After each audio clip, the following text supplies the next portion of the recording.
All right. Hi there, Internet land. My name is Michael Williams. I am the co-director of Decriminalize Nature Michigan, and we're here with the EntheoFest All-Stars.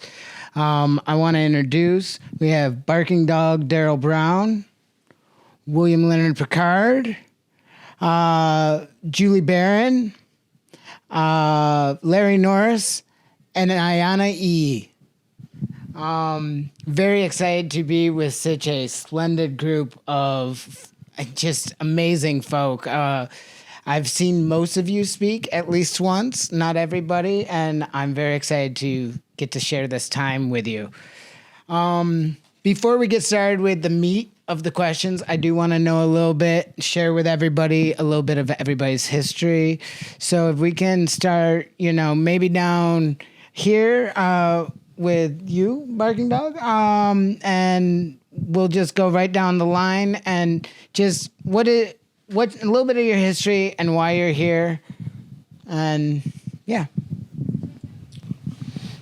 Well, thank you very much, and it's a pleasure and an honor to be here and make all this new friends. I'm essentially at this time in my life, I'm an artist, but I'm a writer, and I've been developing philosophy and a theory based on color and light, and it coincides with the plant medicine. So I think it's going to be very unique to be around so many like-minded people.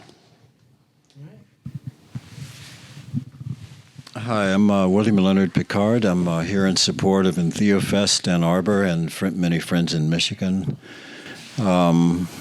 My background is as an underground chemist. I spent the last 20 years in a maximum security federal prison and was released about a year ago. I'm now retained by a venture capital firm to look at psychedelic startups and comment on their science and technology. Previously, prior to my arrest, I was at the Kennedy School of Government as a research associate. It's a real privilege to be here among so many notable people with such extensive understanding and history of what we are now doing. Thank you. I'm Julie Barron. I am first and foremost a mother of two lovely girls. I'm also trained as a therapist, and I am the co-director, along with Mike, of Decriminalize Nature Michigan. Also led the charge with Decriminalize Nature Ann Arbor, and president of the Michigan Psychedelic Society. Really happy to be here with all of you wonderful people. Thank you, Julie. Can you hear me? Hey, everyone. My name is Larry. Larry Norris. I am co-founder of Decriminalize Nature, which we're helping support cities across the U.S., really kind of bring forward this message of our own sovereign relationship with nature, being able to heal with plants, be able to grow, be able to gather, be able to gift, and be able to do this at a city level in terms of policy change. It's been really beautiful to help teams all over the place and see the amazing movement that's happened here in Michigan. I'm originally from Michigan myself, so it's exciting to see Michigan coming forward like this. So really beautiful. I'm also executive director, co-founder of an organization that's been working with peer integration circles since about 2011, which is gathering people together, sharing about their experiences, that type of thing. And then I actually wrote a dissertation on ayahuasca and integration as well. So it's been really fascinating to see this sort of work across the U.S., this process of making meaning of their experiences and then taking change and making action in their local city areas. So really a pleasure to be here, and thank you so much, everyone, for having us. Yeah. Thank you. My name is Ayana E, and I am a Detroit native, and I represent the Detroit Psychedelic Society, also known as the KI Network, powered by the Tamarian Institute.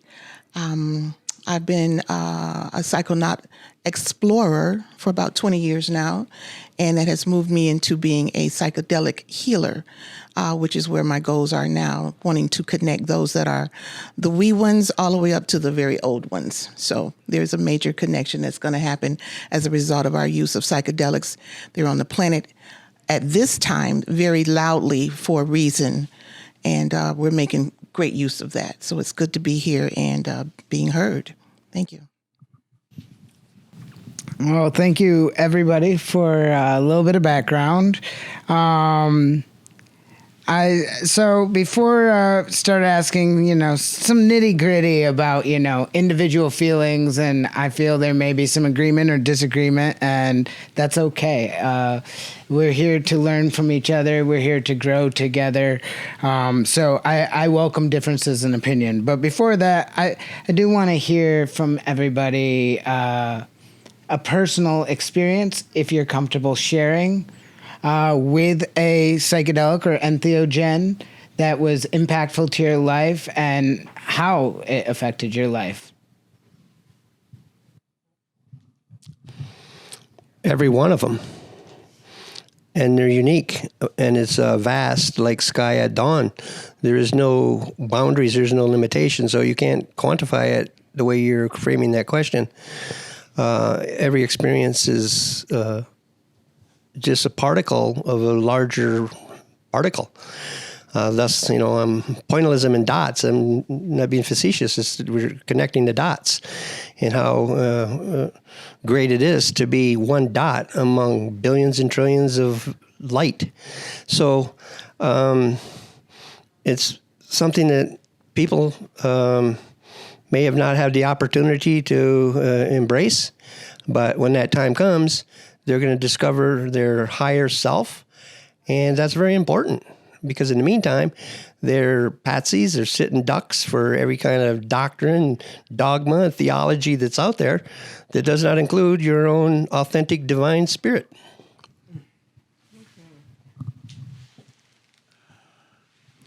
I personally can only speak to psychedelics due to legal reasons for my reading of the literature and my interviews of many users. That caveat said, and you're welcome to read between the lines here, I would describe psychedelic experience as immensely varied, depending upon the person, the setting, an endless array of subjective experience. But what are the commonalities of that experience? It may begin subtly, like the sound of a bird tweeting on the far horizon, that you notice is connected with the imminent sunrise, that you notice is connected with the falling of a leaf, or the ripple of a stream, or any myriad voices of nature. You may notice it's the coursing of blood through your veins, or the sound of children laughing in the sunlight. And all these very human and very majestic, very simple and very celestial phenomena are all happening all at once around you. And you realize you never noticed it before. That one was so busy with cars and driving and working for a living and stressing with all of modern influences, that one never noticed the sound of the wind, one's shadow in starlight walking in a forest, the edge of a moon over a far ridge, a lover's hand touching one's hair, the deliciousness of simple water after a long walk, a soft word from a parent or a child or a friend. And one notices the blessedness and the unity of all things, including ourselves. And this teaching, one recognizes ultimately and most beautifully, is not dependent upon a drug or any specific revelation, but is with us as humans, always, accessible at a moment's reflection. And if that is learned on a drug, be it LSD or mescaline or DMT or 5-methoxy-DMT or Salvinorin A or a myriad of other materials, so be it. So many of us experienced it the first time that way. We came in that doorway. And for this and these teachings, I remain deeply grateful.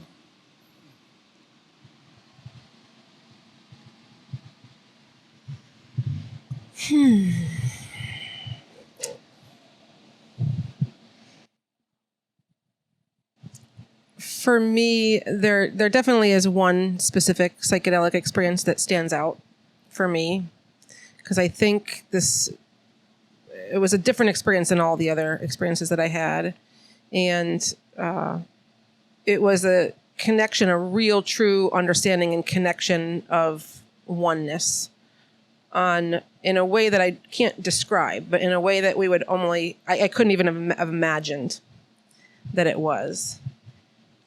And what I feel like I experienced was, and this is somebody else's words, because it took me a couple years to even figure out what it might have been. And I heard somebody else say this, and it seemed to explain what I couldn't explain.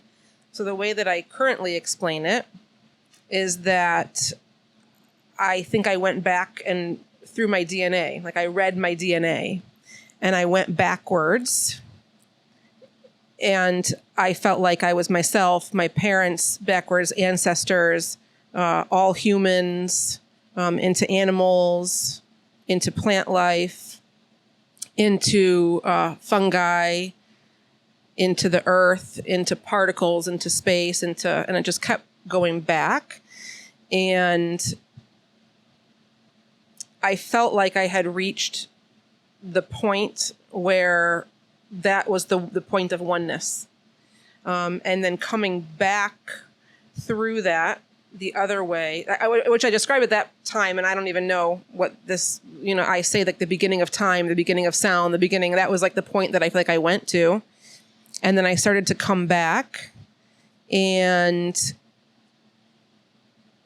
rebuild back again through the DNA back up.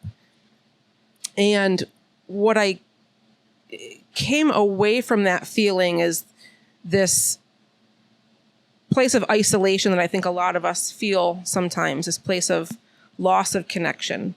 And I have this understanding now that that's not possible, because my DNA is actually made of every single thing, right? Everything I don't even have a word for. Little particles are part of my DNA, space, everything. I don't even have words, again. That the plants, the animals, the earth, the water are all part of my ancestry, or are all my ancestors.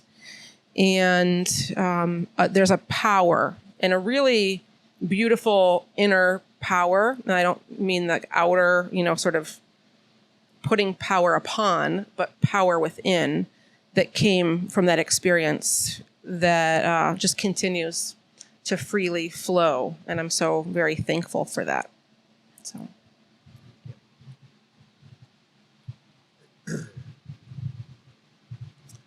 So it seems like I noticed that there is a theme with all the different tellings as well, which is that something I would agree with in terms of maybe not one singular experience, but a singular theme that often comes up is it's a relational theme, right? It's like you're in engagement with something. And that took me a while to get to, because at first that was, this is higher consciousness. This is just me speaking. And then realizing after time, like, wait a second, there is actual like wisdom out there that isn't me. And so I think, especially with, certain ayahuasca experiences and now some deep, deep mushroom experiences where there is that extra wisdom figure there. And I think that's such an interesting way to look at this as we move forward as a movement, is that we're engaging with another being, another entity, another, consciousness, and try and give it the respect it deserves as well, and being able to engage in this conversation, So I think that's something that I learned. I'm trying to apply it, as much as I possibly can. Obviously, we all stumble, right? But really seeing as everything as being alive, seeing as there being wisdom in all things, seeing that there's, and this is kind of what I'm hearing from everyone here tonight too, seeing that there's a conversation to be had, right? An opportunity for reflection between maybe even a non-human being to be able to, engage in sort of looking for insights or, figuring out what to do next or, just even calming situations, that type of thing. So I think that's something that I've had in quite a few experiences, this theme of like relational dynamic. Oh, hey, relational dynamics, like that relational dynamic. So thank you. So I guess now we would say thank you to the machine for turning off. So anyway, that's one thing I've learned a lot through my experiences, and I think I've been hearing that from everyone else as well. So. Of course, they all are impactful. We know that, but the one that stands out the most that comes to me now is my husband and I, my late husband and I, Kalindi Iyi. We took a 10-gram journey together, and what I remember the most about it is that we were in I would say alien terrain, and wherever he stepped, we were huge. Wherever he stepped, an ocean was made, and I'm following behind him, and he seems to be getting somewhat annoyed with me because I can't keep up, because I'm looking at the awe and all of what's going on around me. Every time he stepped, there was this water rushing, and he just made these oceans and rivers. And so we finally get to a gate, and I say to him, though audibly, I says, Baba, there's some weapons at the gate, and they're glowing in gold, and they were. And he says to me, pick them up and follow me. Because we're going into this place here where these weapons were laying at the gate. And I say to him, I'll pick them up, but now it's time for you to follow me, little man. And I morphed into an owl, and I led us out of there. Now, when I tell Kalindi this the next day, that I said that I referred to men as little man, of course, with the Baba energy, that wasn't going to fly. But that's very profound to me, because I'm noticing, and I have noticed since then, I believe that may have been in 2009 or somewhere around in there, that the women are circling more than ever, and they're coming together in groups, and they are healing one another through psychedelics. And it's like something has been dropped into our laps, and we have to take charge. And it's all about the healing of the planet, but healing the relationships between men and women so that we can heal the planet. And for men to kind of let go of that ego so we can lead, because we have a mountain of information to give. And all we need you all to do is just empty your cup so that we can fill it up with what we have. And that's happening. It's ancient for women to circle and gather in nature and do these beautiful plants, these fungi, So I accept the charge. I'm willing to keep doing the work as long as I can. Yeah, but that's the most impactful one, because I told him to follow me, and he did. Thank you all for those very, very thoughtful responses. I kind of rushed into these questions, and when you collapse it to the fact, it's very hard to put it on a single experience, because it is all the same experience. We're all doing the same thing. Not that they're the same experience, but each one is powerful in itself. One can't exceed the other. Sure. That's my point. Absolutely. But in this moment, not being able to partake for legal reasons, it's the reminder I need why I'm here, and I thank you all for that. So now I want to get a little bit more into some technical stuff. So this movement, it's called Decriminalize Nature. And I think I want to start with Larry here, because he did, he is one of the founders of the movement. But why decriminalize? And then the other end of this question, and I would like everybody's opinion on this as we move through, but after decriminalization, is legalization an option? Why should we or should we not legalize and regulate psychedelics? I know there's a very diverse array of opinions on this, but right now we're working on Decriminalize. So first, why decriminalize? And then B, should we or should we not legalize and regulate? I guess so. Can I ask you the question then? What does legalize and regulate mean to you? Well, decriminalize to me means nobody.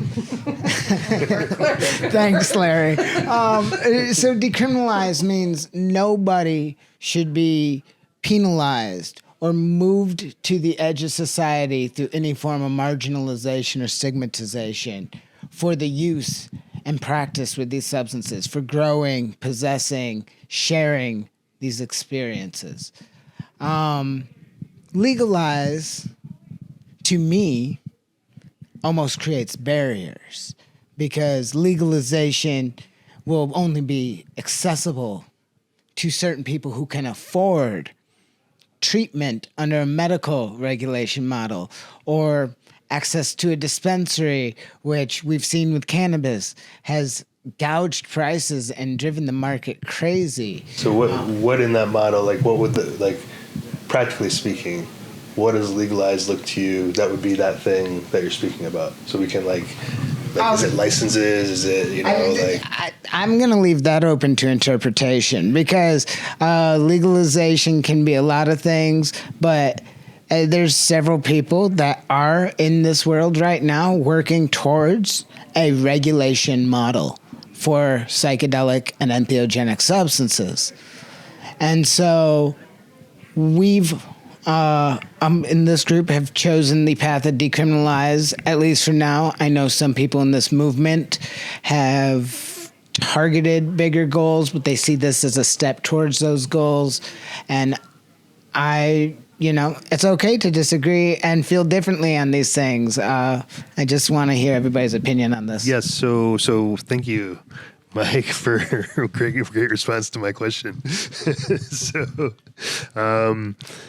So I think decriminalization is just like you say. It's like, how do we, Carlos uses this metaphor a lot. I think it's a metaphor. Like, we have these tomatoes that grow in our backyard. We can grow as many because, the honey in his beehive, like the flowers on the tree, those are never criminalized in the first place. You don't have to go through this process of legalizing them. You don't have to legalize flowers or grass or air. I mean, maybe actually in today's society that might be changing. So, but in general, that kind of stuff doesn't have to be given licenses or taxes or things like that. Now, what we are working on in Oakland, which I think is part of this OCHI model, and then also the part of this new Oakland local economies, which Carlos is talking. I'm going to plug. Carlos is talking about at the Oakland Psychedelic Conference tomorrow. Is an Oakland local model. So working with soil-based models, looking at local economy models, looking at how to build agriculture systems, locally speaking, looking at how to be able to have people grow their own, share in the ceremony, know the community, be able to exchange funds for that, but on a local base, and really kind of take it from that sort of extractive top-down model and really put it locally, allow for, value in healing, value in economy, value in opportunities, that type of thing for communities that need it, and so that's the next step. It's going to be really interesting because I think what's happening in Oakland right now is really impressive. I was at an event not too long ago with Voodoo and Darryl and Barron and a couple other folks out there, and just seeing the different communities grow and talking to a bunch of people that were there that were talking already about doing agriculture in Oakland and really like you're doing in Detroit, lots of taking opportunities for agriculture and, in certain lots and things like that. So that would be kind of the next step. Now is that legalization or is that community-based economy? That's really the question, right? Because I could see that as being really positive. I could see collectives, I could see opportunities because there's going to be more, people needing experience or not needing, but looking for experiences. So there's going to be more in terms of, you're going to be more people that can grow things and that type of thing. So to really find a way to keep that local without putting taxes and regulations and all that other kind of stuff. How that happens, I'm very curious to see how that happens, but that would be kind of a non-legal legal approach, I guess. So I appreciate your clarification there, because the reason I asked this question is distribution of these substances is the basis of livelihood for many people. We saw this with cannabis, and a lot of those people got shut out by a larger regulation model. Other people made it, but mostly those with privilege, with money. And so legalization can look like a lot of things. If there's a room to make a living with this, to start a business with this. And so I appreciate that more in-depth response. I want to, give everybody a chance to answer this, but maybe Ayana, if you could give your own perspectives on this. If you're comfortable. If not, we can pass it along, of course. Well, working with Decriminalize Nature Detroit, we are moving along to create what I hope will be the community that was started by Baba Kalindi, and I believe that creating this community of psychonauts, if I can say that, of course, of people of like mind, that we will be able to be comfortable in our homes again. Speaking of people who have taken journeys and understand the nature of what it is that we're doing by expanding our minds, we can get rid of the, in Baba's words, the immaturity of the last 12,000 years. That psychedelics will cause us to be mature as a community of people. So decriminalizing, that will come with educating the people so that they can understand exactly what and why we're doing this and why it has to be done. The legalization, turns into something entirely different. My biggest problem with that is that the sacredness of what this is about will be ushered out. And what the word sacred, we can go with secret, because it's been secret for so many thousands of years. So now that this has come out, we're going to lose the sacredness, and I'm concerned about that, because this fungi appreciates the symbiotic nature. When you grow and you're comfortable growing and you know that there is no ramifications for growing and then passing this on, the symbiotic nature that you have with the growth turns into something absolutely beautiful. So to create community, to blend the people inside of the community, because we all have basically what you could say a like mind. We've expanded our consciousness on a level where we understand one another without even talking. We feel each other now. We've lost the feel for people, Now empaths are at an all-time high. It's like being an empath now. It's like being an empath on steroids.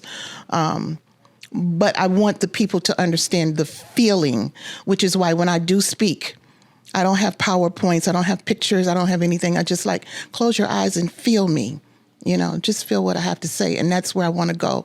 The sacred energy of what this is has to be maintained. Can we do that through decriminalization and through legalization? Can we really do that? Because Big Pharma's coming in, they're going to get theirs. And that's just the way it is. The greed and the power is going to happen. The synthetic energy, that they're creating in the labs right now is going to happen. And they planning on taking over. And just like you said, with marijuana, you go to the place to get your hookup, it's 30% sales tax. Come on. Who can afford that? I know I can't. So it's across the board. So much going on. I'm going to turn it over. So before, Julie, I want you to answer this next, but with your experience as a therapist, legalization can also be allowed to do business with these substances, but not selling, which is a key point we have looked at with our newest Senate bill in Michigan, Senate Bill 0631. But also, while the movement right now is decrim nature, the research is clearly in. The experiences are unmatched. this can be done with synthetic substances as well. And when we talk about synthetic substances, well, then we get into the question of adulteration. And so from your experience working with folks and various substances, do you think, again, why decriminalize, but then what does legalization mean to you? And is there a world in which some legalization may be okay? So, I think in a perfect world, the idea of any one of these plants or fungi being like tomatoes really is how I believe it would be ideal. I don't see that in this current situation. I see the push of money coming through pharma. And so I see these things being able to coexist. Now, I walk the line. You know, I'm trained as a therapist. I was working as a therapist for 25 years. And I'm not licensed anymore as a therapist. And I feel like I do often walk the line between the medical model and the nature model, and moving closer and closer through the nature model. But the thing about it is that these things can coexist. But because I can tell you for a fact, there are people who will do this in a doctor's office, in a therapist's office, who will never do it outside of that. And there are a lot of people who will do it only outside of that and will never do it in a doctor's or therapist's office. There are all kinds of people out there, and all kinds of people are comfortable in different situations. So I am very connected to nature and natural substances, but I also really enjoy synthetic substances too. So and there's therapeutic value in the synthetic substances. I do see a place where all of these things have their place. But I think the most important part of that is the protection of the natural model of putting it in the hands of the people. That has to come first. And that's the whole point of why we're doing what we're doing in this decrimination model, right? That's the whole point. Is like this push is coming through pharma. It's coming. We have to protect our right to connect with nature. And that's the big thing. That's the push at the moment. So, yeah. All right. So, Leonard, as we move this question in your direction, you had mentioned that you do consulting for psychedelic startups. So these are businesses, I assume, based somewhere in the psychedelic or entheogenic realm. And so, you know, as Julie pointed out, there's definitely a place for both. And our goal with this movement is protecting nature in the hands of the people. But I too believe that there is a place where some people are going to, you know, make money on various aspects of this. And so with your experience working with, or maybe not working with, but reviewing, I believe was the word you used, psychedelic startups, what do you see coming down the pipeline with this? And what are your feelings about this? Well, thank you. That's a very open-ended question. First of all, let me speak to a really important point that our distinguished lady in red made earlier, which really spoke to me because I think about it a lot, which is the fear of losing the sacredness, of losing the feeling of respect and reverence for the power of these gifts. I'm very concerned. I see that on a daily basis. I interview scientific boards and advisory boards of numerous startups, and have the most wonderful engagements with creative thinkers that are attempting to apply, for example, psilocybin to end-of-life scenarios, to make the transition to death more easy for terminal cancer patients, that sort of thing. I see that as an honorable application. I see Also, numerous entities rushing into the corporate space, excited by potential profits therein. I see people with different agendas. Some are obviously very heartfelt and central, and those are easily heard. And I see people seeking funding that perhaps have no experience whatsoever in these realms personally, but are attracted to the economic model. Frankly, it's very trendy right now from a stock viewpoint because numerous corporations have premiered on NASDAQ, American Exchange, American market. Some of the bigger ones are valued at $1 billion. I see this, we're in a classic bubble stock-wise. And I think that we're in for a wild ride in the next 3 or 4 years in the commercial sector. I think that many clinical trials are being conducted, and some may not play out as we wish. I mean, very few drugs make it all the way through clinical trials, maybe 14%.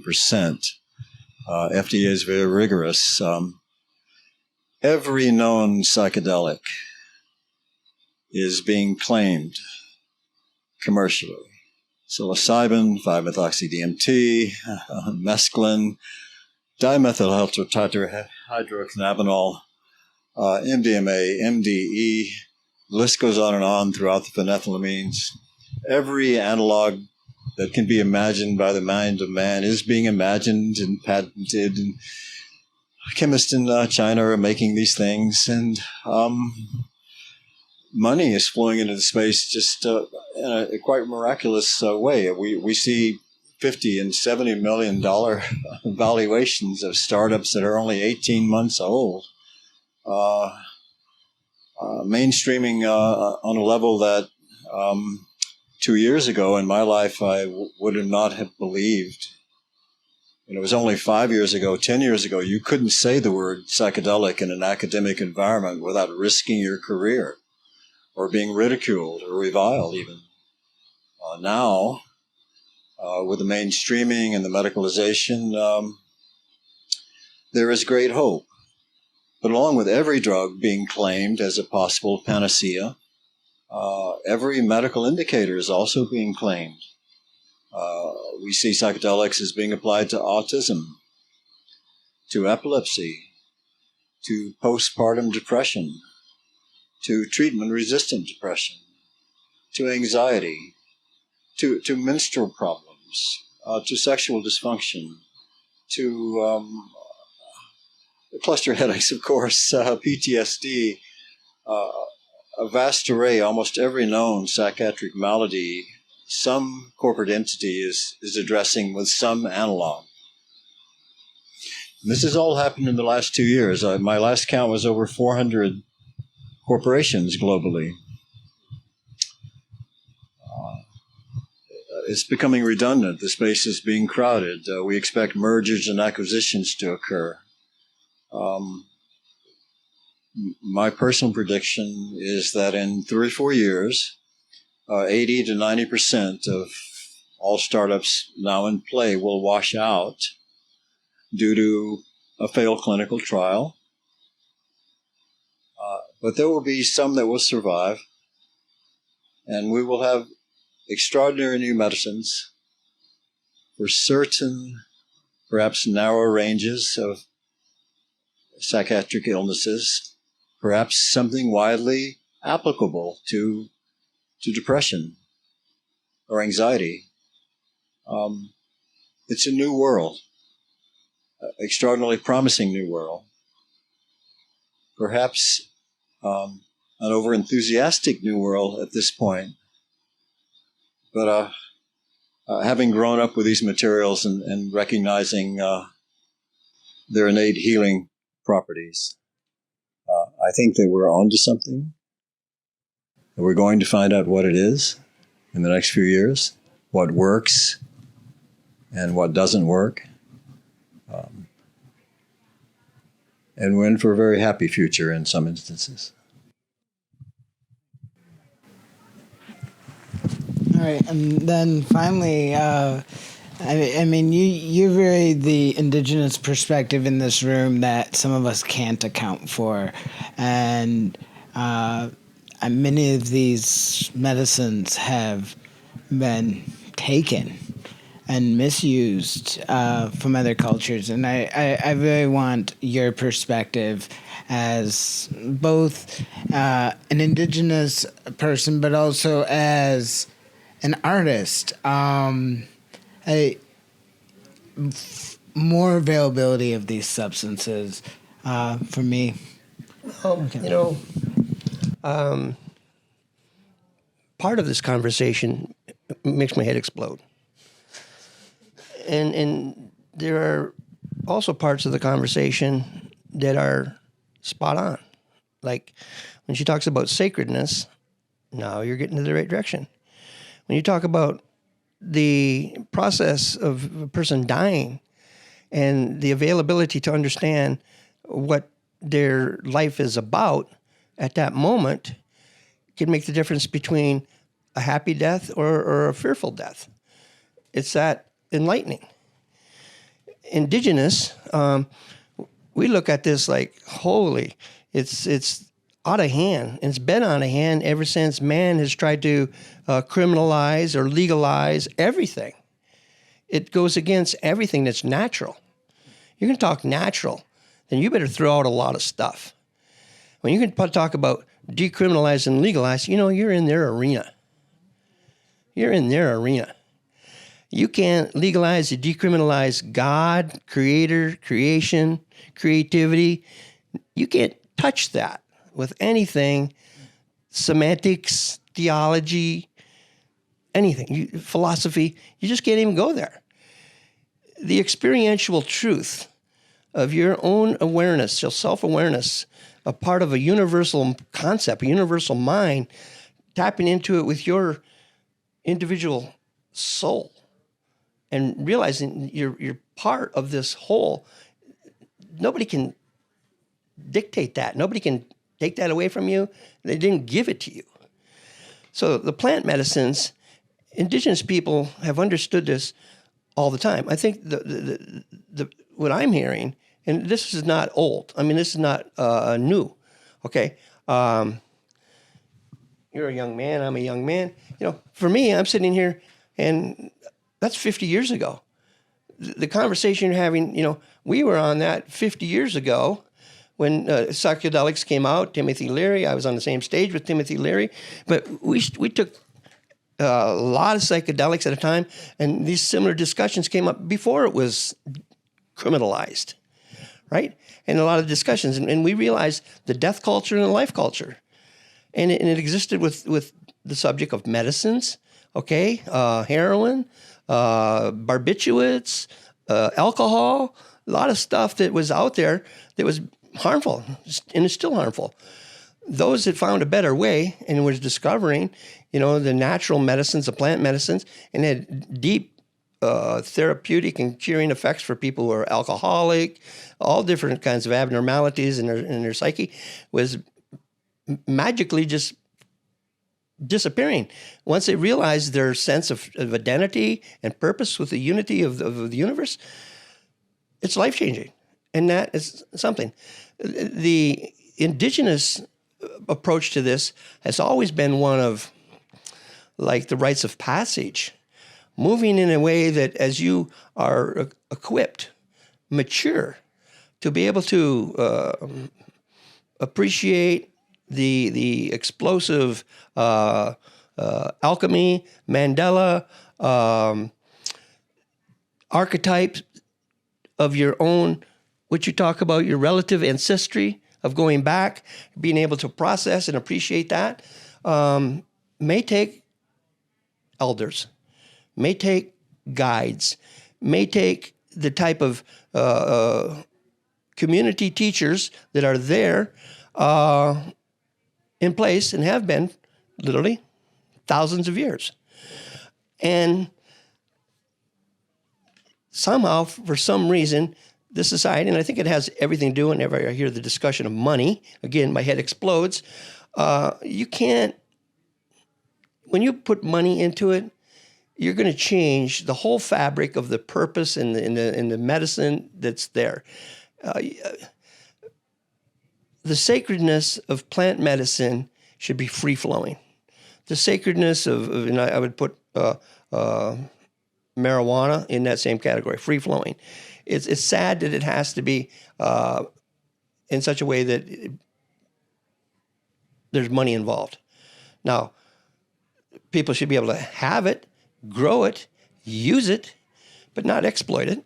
When you exploit it, it adds all kinds of things. If this is cost of operation, well, that's a whole different factor. But this discussion of legalization, decriminalization from an indigenous perspective is way out of my realm. It hurts my head. It's hoocha. It's heavy, heavy, heavy energy. The medicine should be there for all the right reasons. And the indigenous voice is to tell you, you're listening to the wrong song. You have to tune into the earth-centered teachings and not the man-made teachings that created laws to begin with so they can create lawyers, so they can charge money for it's a game. And you don't get caught up in that game. And I probably won't have anything to talk about tomorrow because this is pretty much where I come from, because I don't want to disagree or step on anybody's idea of a movement. But I can tell you, nature is fine. We have to trust our own spiritual inclinations, trust that nature didn't create an accident, maybe do away with a lot of semantics, you know. I don't like to put plant medicine in the same category as drugs. I reject that. It's not a drug, okay? It's a medicine. When they put it in a drug, they're allowing you to believe that somehow that has to be regulated, that has to be controlled. That's like saying you have to regulate your conscience. You have to regulate your spirit. You can't do it. You know, for indigenous people, there is no separation between church and state. It's all spirit. It's all spirit. And so it's ludicrous to think in terms of laws, criminalization, decriminalization, capitalization, all of that. No, you know, it's free. Life is free. And so that's my take on it. And God bless anybody that wants to push for it. We pushed in the beginning, you know, in terms of enlightenment, helping people. The therapeutics saw the value to it, changed people's lives, and we were on to the right thing. But then all of a sudden, like, people are lazy, and they decide to mix medicines, and they go into areas of you know, total recreation use, and then blending substances and taking powerful psychedelics without any guidance, and then adding alcohol to that mix and defeating all the goodness. We watched the motive of a good movement, the cultural revolution, get sabotaged. Sabotaged because you didn't have the foundations, you didn't have the right teachers at that time. And the indigenous voice was not being heard. And I don't want to continue, but you put it to me, I'm going to just tell you, you know, I spent 2 months in Peru last year, and just the way my life works, it's just like it happened. I didn't go there seeking this. I went there as an artist and part of a technical team. And, you know, there's a lot of natural sacredness that comes from just being an artist. Through introduction, I met a family, and through that conversation, they're connected. They're an ayahuasca family.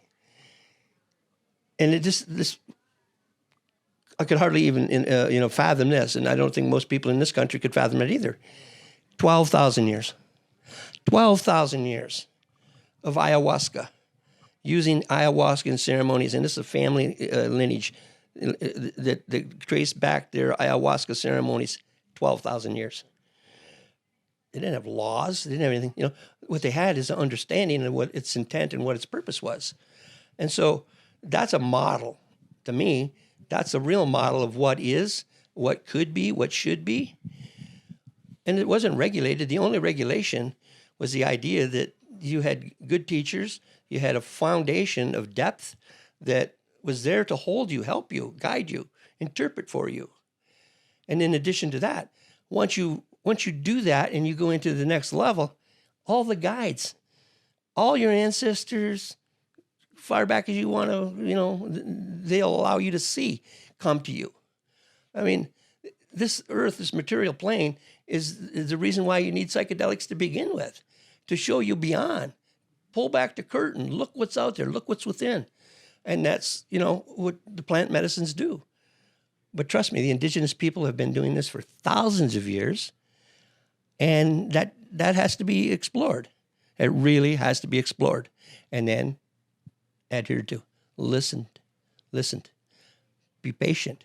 See its power, see its purpose, and don't let it get into some kind of juvenile recreation.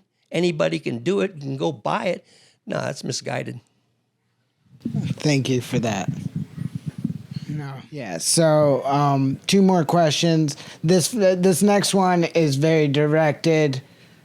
If you have children, please, I want your input. If you do not have children, please, pass the mic along. I'm going to start with Julie because the reason I've got to ask this question is my own experience hearing Ayana, hearing you speak on the subject a couple times now. And it is some of the most powerful things I've ever heard in my life, and life-changing, like if I were to have children, how I might raise them. But I'm here. I'm here for your guidance, but I do want to hear all parental views, because as we take away criminal penalties and restore nature to nature, you're always going to have that lawyer or that guy in a suit, as we're trying to take away these penalties, that's going to say, well, what about the children? And I'm just going to leave it there, because you know what you want to say, and I don't really need to ask a direct question here. Yeah, let's start with Julie, because I know you have children. You have very beautiful children who I love very dearly, and I would just like to hear your opinion on where psychedelics, or specifically plant-based entheogens, have played a role in your life as a parent and in their lives as children. So I've tried to be very open with my children about plant medicines. So I was typically the parent when they were young who was using cannabis and being very open about it being a plant, and that it's a beautiful plant, and just like other beautiful plants, and it has different properties, and let's talk about them, all of that. And, I feel that way also about all the plant medicines, just in general. So as my kids got older, I definitely shared with them my healing experiences with the plant medicines and fungi. And as they got to be of age, and I say of age, and I have no age of what that is. that's just a level of maturity and a level of interest on their part for what these medicines are. And I can tell you that plant medicines and fungi have had a profound impact of my children in terms of rites of passage, and in terms of really overcoming some of that that becoming adulthood, and the really strange difficulties that happen sort of in teenagehood also. I want to be a parent and to be an adult who can have those conversations with children if they want to have those conversations. And I think it's important that we have the conversation so that we can share information about education and what is the plant, and how amazing it is, and its connection to nature, and their connection to nature, and what role it plays in that connection. So, yeah. Before we move down, Ayana, I would like also, you were speaking of the ayahuasca family that's been practicing for thousands of years. These traditions are passed down in indigenous communities, and I would like that perspective as well, as much as you are comfortable sharing. It's very large. It's very large in terms of identity with the energy, the spirit, the sacredness of our existence. All right, this is no accident. We're here for a purpose. You know, Indigenous people, we're not understood because of the language barrier. We're forced to speak a foreign tongue. English is not our first language. English is not even indigenous to this continent. Everybody here is speaking a foreign language, as far as I know. England is someplace off in the Atlantic. Okay, so we're hanging by our thread. Indigenous truth and plant medicine. They're destroying the Amazon. They don't even know all the medicines that are there, and even in this country. But it's even deeper than the medicines. Okay, it's understanding the consciousness that is available to us, even naturally. We fast. You know, fasting is an incredible way to touch base with your inner spirit. We chant. Sound vibration is a great way to have a psychedelic experience and tapping into the same thing. Different disciplines. Bloodletting. This would shock people. But blood is sacred. Air is sacred. You know, the Hindu and the Buddhist, pranayama, the breath of life. We say Fishiga, that breath of life. We learned that our body does not stop at the edge of our skin. We can't live without the air. We can't live without the water. We can't live with any of that. That's sacred. You're sacred. And in that blood, there's something very, very sacred that collects all that hoocha, all that negativity. And it would freak people out to hear the idea of a bloodletting ceremony that releases negative energy and puts you into a pure consciousness, a state of gratitude, a state of love. And so, yeah, you're playing around their images with plant medicine when you are the tree. You are the tree of life. You are a walking plant. You are medicine within yourself. Your body heals. You cut your body, you look at it, it will heal. You break an arm, you need a first aid attendant. But we're a miracle. So there's things that happen in an indigenous society. We can start our little ones that big, okay? And you know what? We take their blood. They have a scratch or they have a poke. And in the society here, they call it child abuse. But we're teaching that child from that point forward the healing power and the medicine that's within us, the blood. And it goes on and on and on. Plant medicine just becomes a part of that. The indigenous people, we are out of sight, out of mind. Nobody hears that voice. And it's a shame because the verdict's not in. We're hanging by our fingernails. Whether we as a unique people may go extinct. And it'll be a loss to everybody in the world. Because our voice goes back 50,000 years or further. They don't understand the cosmology. They don't understand the astronomy. They don't understand the science, the spiritual science. When I say science, scientists are just catching up to what we have known for a long time. So for our children, it's a natural process for them to be with the adults, to learn with the adults, and it's all there in ceremony. The ceremony, we don't need books. It's put in our ceremony, and we emulate nature. So it's not man-made. You can trust it. You can trust it as sure as that sun's going to come up tomorrow and the moon will be right behind it, right? Nature. And that's what plants are. You can trust it. If it's man-made, it's all for interpretation. But if it comes from nature, and indigenous people, we looked at nature. We respected nature. We honored it because, wow, it's beautiful. You can't improve upon creation. So everything was done that way. We always say this, we kind of in jest to the Bible. You know, they tell us that their creation story is kind of funny. You know, Adam and Eve and, you know, the Garden of Eden, and they got kicked out of the garden. We look at it like that and we say, too bad. We never got kicked out of the garden. We're still in the garden, and we still understand where you made your mistakes, okay? So we don't harbor that kind of guilt, and we don't put that guilt on the woman. We don't do all that kind of stuff. And we do understand the apple.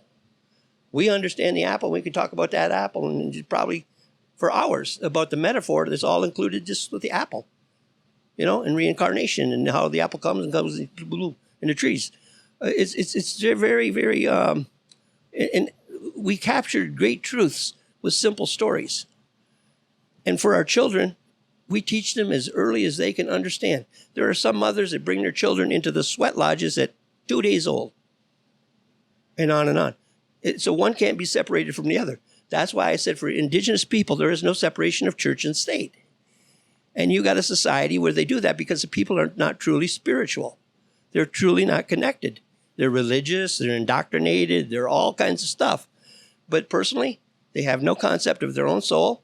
They have no concept of their own spiritual relationship. They think soul and spirit are synonymous, and they're not. And so, yeah, children are on their way through. We are on our way through. This is just one place. This material realm is just one place. Spirit before birth, spirit after death. So there's a purpose here. And that's what's missing maybe in this conversation, or that's what's missing in our society, is the idea of what is your purpose? Why are you here? Where did you come from? And where are you going? And all these other conversations that people have, they'll figure it out. They'll figure it out. Thank you for that. And I wish we had lots of time because I'd love to dig into that. But I want to bring it back to the feminine here. Yeah, I'll keep it brief. I just want to thank you for taking the time to listen to my talks. First of all, I just want to quickly, there's a woman who came to me a few years ago. She had adopted a crack baby. And she came to me when he was 10 years old because she had heard about what we were doing and the reasons why. And here's a child that was acting out, just very horribly, very angry, starting to want to hit her and abuse the other children. And she was just at her wit's end, therapy. And they're giving him the pills to just dull his brain and put a Band-Aid over it. So anyway, I said, well, let's talk about it and let's see what happens after giving her what I gave her or sent her in that direction to get, so to speak. And yeah, so anyway, 2 years later, now the report is that this child is doing so well in school. He's interacting. He's happy. He's playing the piano. He is a gifted child. And I just give to her now that it's not even a financial thing happening within us. I give to her because that is the essence of what it is that we're really trying to do. Now, I'm saying that to say that in this particular group, we've gone through our entire lives up to this point before we even started psychedelics, and we have drugged life and all the things that life can represent. We've drug all that BS with us. And sometimes it is easier to die than it is to live, especially on this planet. So if you can start children early in psychedelics to where the illusions of this world have been stripped away, like people who chase money, for instance. Psychedelics takes that away. You don't chase it anymore. You manifest if that's what's going on. You bring it to you. So we can take that energy to give to the children so that they won't be bogged down with all of the heavy things that life gives us throughout time. We're going to create a better world in and of itself. Everybody who has heard me speak before, they know of Amor, who is my grandchild. And at the age, her mother took 3 grams when she was pregnant with her. And I'm going to tell this quick story about Amor. We were walking down the street, taking a walk, and she was on her tricycle. She was about 3 years old, just turning 3. And we're coming up upon this humongous tree, just gigantic tree. And she gets off of her tricycle. She stands in front of the tree and she bows deeply. And she introduces herself to the tree as Princess Amor. Hello, I'm Princess Amor. And apparently the tree said something back because she got back on her tricycle and she just kept going on about her business, right? But I was just in awe of the connection between her and this tree and how she understood the magnificence of this tree. So if our babies can start at that age to understand where we're at and utilize that energy and give our souls into nature, nature cannot help but open up her gifts and give to us in return. And that's where we want these children to be, in a beautiful state, because our babies are in trouble. But if we can give these this fungi to the mothers while they're pregnant and while they're breastfeeding and even through labor and delivery to give them a good start by allowing them to move the garbage out of the way. Okay, so what we can say, nature versus nurture, a clean slate. The mushroom energy or entheogens in and of itself just creates that space where these children can create their own world, and I think that it would be a world of peace and love and sensitivity for one another. So talking to the women, getting them involved, helping them move the negative energy that's stored in the womb now so that we can have a clean space for these women to bring these children forth. That is happening through psychedelics as well, because these women are coming in this particular realm right now with diseases like endometriosis and polycystic ovarian syndrome and fibroids. And all of this is generational. All of this is ancestral energy that's been stored in these places. And we're going to clean these areas out, and we're going to give these mothers these beautiful fungi, and they're going to bring forth these children. They're going to change this mess around. My granddaughter already says that, when I take over, is what she says, when I take over. And she also said, listen, Umi, she calls me Umi, which is grandma. She says, I'm going to, not I wish I could, I'm going to make some special glasses so that we can see COVID. Then I'm going to put it in a box, and then I'm going to send it to outer space. Now, this is the mind of a child that has been brought forth through mushrooms. Now, she's going to be great anyway because she was mine, but I'm just saying. This just enhanced her. So, yes, I am an advocate of the woman who had the child with autism. He is now functioning, and he can be in the room and hug people. Before he would just do this all the time, but now he can hug you. He'll kiss you on. It's a beautiful unfolding, and I'm excited. And I just want to reach out to everybody. And so forums like this, and getting it started. If we got to just jump through the loops of the legal stuff, I've never been into politics ever. I don't support politics. Yep, I'm saying it. But we have to do that in order for this thing to happen. Then so be it, because the babies, they need it. One more thing, and I'm stopped. I said real quick, didn't I? And I'm going to move from the babies. But I have 3 police officers in a southern state that I won't name that are microdosing. They keep their edge, but they're not the type that will pull a gun and shoot you 9 times in the back. These guys are in a whole lot of trouble. And if I had my way, every law enforcement agency and their people would be that would be mandatory to at least microdose so that you can be out in these streets and understand what's really going on. So, okay, comment just 1 minute, really Please. quick minute on what you're talking to the children and that. Thank you, beautiful story. My daughter, and I have a granddaughter, and she had an experience, and she took psychedelics. And you'd think normally that a mother would already be bonded with the child, but sometimes they're afraid. They don't know, first-time mother and the child. So she was tripping. She took something, and she was tripping. And with her daughter, and my granddaughter didn't trip. But the two bonded in such a way, unbelievable, because my daughter was able to get down on the level of the child rather than the child to get down on the level of the adult. And they had hours of connection and fun and laughter and joyity that after that experience, my daughter was a better mother. She really got in tune with the power and the innocence and the beauty and the love of a small child. And, so the child was already there. Children, and we kind of take it away from them, but my daughter reconnected, or connected maybe for the first time. And that was kind of brief. I'll be brief, but let me wrap this up a little bit. And the question was about how parents relate to children relating to psychedelics. I'm in sort of an odd position because the government has alleged I've produced hundreds of millions of doses and distributed them worldwide over several decades. Yet I have 3 children. 3 blessed children by 3 different mothers, raised in different parts of the United States, all about the same age, all of whom I lost 20 years ago upon my arrest,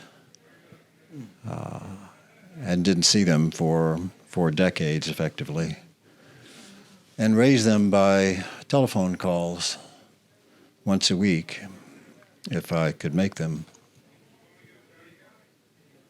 So it was a great privilege a year ago to finally encounter my now grown children in their 20s and give them hugs and listen to their stories and see what kind of people they've turned out to be. And they're all wonderfully different. Of course, they know my history. During all those many years, we never talked about psychedelics or drugs or anything in the realm whatsoever, or about the case. We talked about their lives and their schooling and what interested them, and about science and medicine and oceans and trees and the beauty of the world, and occasionally the beating heart of their father as I heard their voice and they heard mine, in the background screaming and loudspeakers and shouting and sharp, hard noises, but always the pulse of their father's beating heart and the voice, because my voice was the only thing I could give them. I was penniless, isolated, with no contact for 20 years, effectively. And so only gift I could provide them was words of affection and love, if that meant anything. No touch, no holding. But I praised them as often as I could for the advancement in their studies or their insights or their positive perceptions of the world or their kindness to others. And we never talked about drugs. And so when I got out, and we had some lovely conversations, and I got those hugs finally, and gave them, we broached the subject of, well, what about all this stuff? Some said, I'm proud of you, Dad, and others were a little more scant. After all, I was a major criminal. But I knew there were young people, and I know young people at 14, 15, 16, 17 in this modern age are going to experiment. Everyone's going to smoke a little pot or try this or that odd thing. And of course they did. I didn't pry. They told me a little bit about their use at a party or with a friend or this sort of thing. And others said nothing at all, just let me guess. But it was all very friendly. I wasn't harsh. I said, don't use drugs, none of that. It was just more curiosity about what their experiences were. And to remind them that if they're going to explore in this realm, to do so with respect for the great heritage of Native Americans and natives throughout the world and the Indigenous, and the great experimenters, the development of these drugs in the 40s, to be very, very careful with these very profound, very strong, life-changing matters. To use as little as possible, as rarely as possible, for the good insight and the wisdom, so they can dance in the moonlight a little more, perhaps, or around the campfire, or stay up late talking about who is God and who are we and where are we going and what responsibility as young people do we have for this loving, beautiful earth. And so I could see it in their eyes, the brightness of their eyes, and the way they spoke to me about their experiences, that they were on the right path, that their mothers had raised them lovingly. And that was all I hoped for all those many years. So I've got one last question. We're going to keep this one brief, please. Preferably so it's digestible by the target audience here. And Hopefully, it doesn't make your head hurt too much because we are going to delve into the politics real quick. But if each of you had one message to your Michigan senator or to the Michigan senators in general, if you're not from Michigan as a resident, with your expertise, with your experiences, what would that message be as we move forward? Yeah, please. Take the dose. Oh, woo! Yes, yes. If you want to, do you want to go? Yeah, I would really tell them that a lot of what's been said up here is like, why, just ask that question, like, why is nature illegal? Why is this something that must be worthwhile to throw somebody in jail over, or stop someone's healing process, or stop the opportunity for people to expand their consciousness or understand spirituality or have personal spiritual growth. And we're at a point now where we have both the elders, the older communities that have been working on this, and then the current sort of youngsters who are trying to figure it out, and everyone in between. And I think this dialogue is starting on a pretty grand scale now. And so every time that something is going to the senator, oh boy. So every time a leader really stands up and says, hey, you know what? I'm going to change this policy because I do believe that these can be healing. I do believe these can be beneficial to people. I do believe we have a lot of culture to still build around this area. But I think that we need to give an opportunity for the community to do that, where we can all do it together and build together and see how that looks, So I would say to a Michigan senator, please go ahead and, change the world with your policy, because people are listening and people need to hear a good story like this, connection with nature.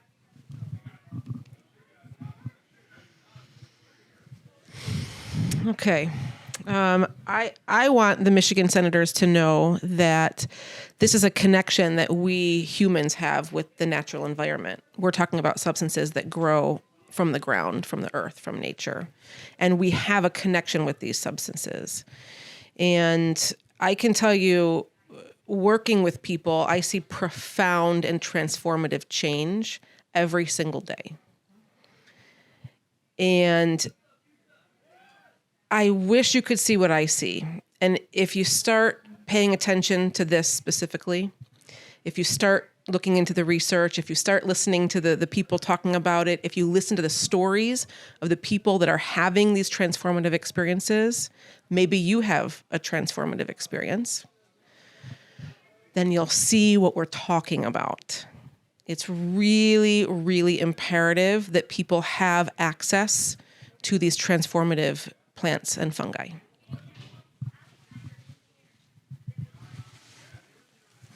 Remember, there are millions of registered voters who are watching your every move.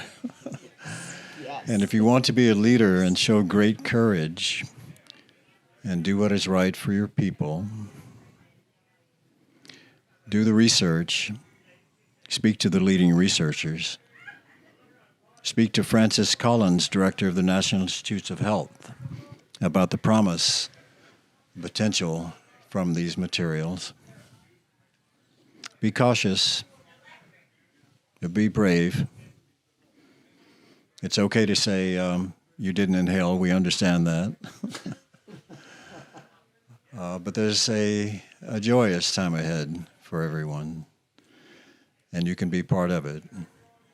You can lead your people.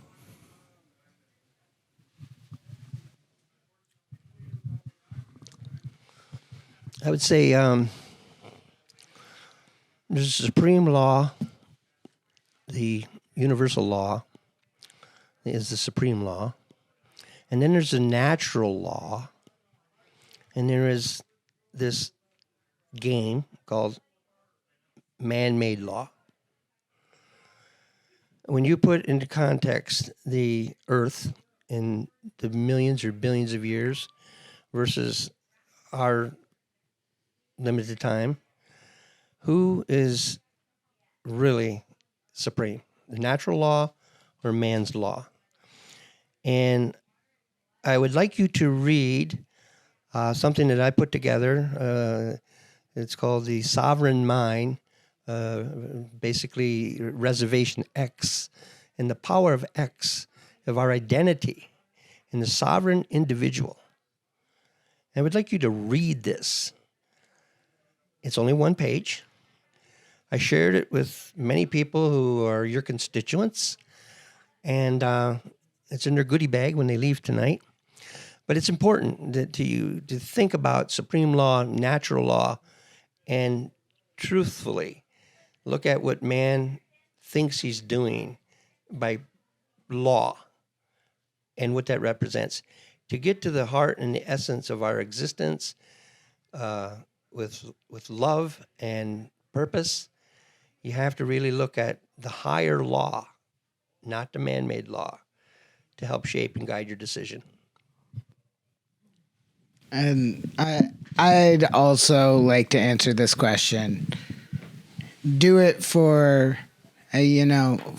legalize, sign through Senate Bill 631, which is why we asked this question. For marginalized communities everywhere, such as myself, a recovering opioid addict, who without the help of psilocybin mushrooms would not have found my way into the light. Do it for people who are living on the outskirts for any number of mental health or physical health ailments these substances could potentially help. And do it for cognitive liberty and freedom and the natural divine order. I want to thank you, Ayana, Larry, Julie, William, Darryl. This has been an honor to be in a presence of so many amazing, beautiful, loving people and be part of this conversation. And want to thank all you out there in the Internet of Things for watching us. And we'll see you next time. Ashe.